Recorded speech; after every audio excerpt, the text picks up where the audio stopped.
I was trained to become a gymnast for 2 years in Hunan, China in the 1970s.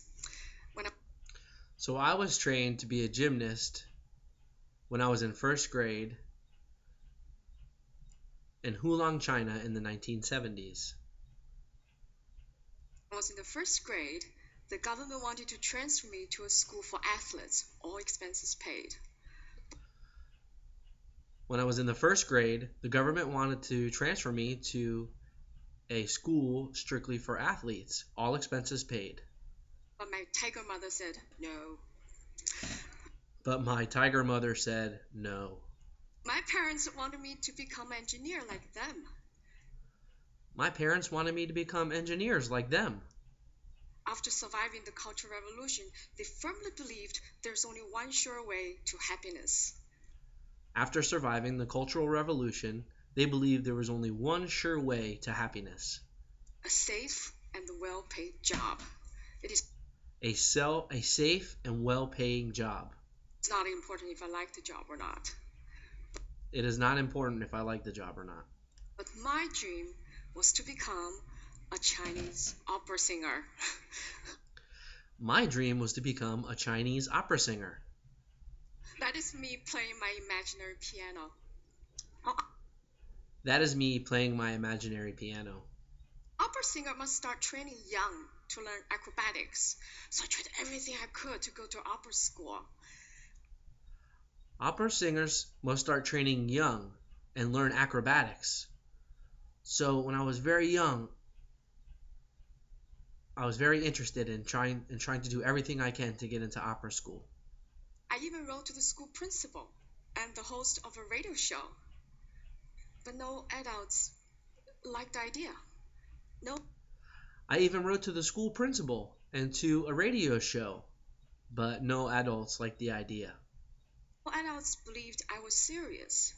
Only my friends supported me, but they were kids, just as powerless as I was. Nobody thought I was serious, just my friends. But they were kids, just like me, and had the same type of dreams that I did.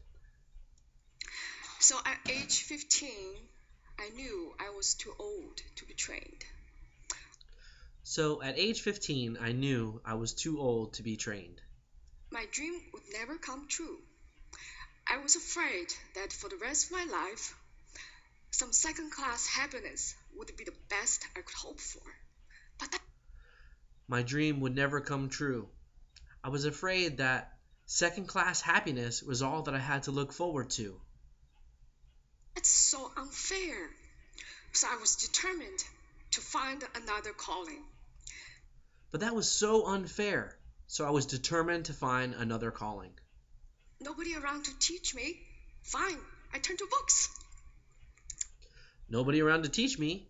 Fine, so I turned to books. I satisfied my hunger for parental advice from this book by a family of writers and musicians. I satisfied my hunger for parental advice with this book from a group of family and musicians. I found my role model of an independent woman when Confucius tradition requires obedience. And I found my role model of a woman in this book when Confucius tells us to study obedience. I learned to be efficient from this book. And I was inspired to study abroad after reading these. I learned to be efficient after reading this book, and I wanted to study abroad after reading this selection of books. I came to US in 1995. So which books did I read here first? I came to the US in 1995. So what books did I read when I got here first? Books banned in China, of course. Books banned in China, of course. The Good Earth is about Chinese peasant life. That's just not convenient for propaganda. Got it? The Good Earth is about Chinese peasant life, and it's just not good for propaganda. Got it? The Bible is interesting, but strange. The Bible is interesting, but strange. That's That's a topic for a different day. That's a topic for a different day. But the fifth commandment gave me epiphany. You shall honor your father and the mother. Honor, I said. But the fifth commandment gave me an epiphany. You shall honor your mother and father. Honor.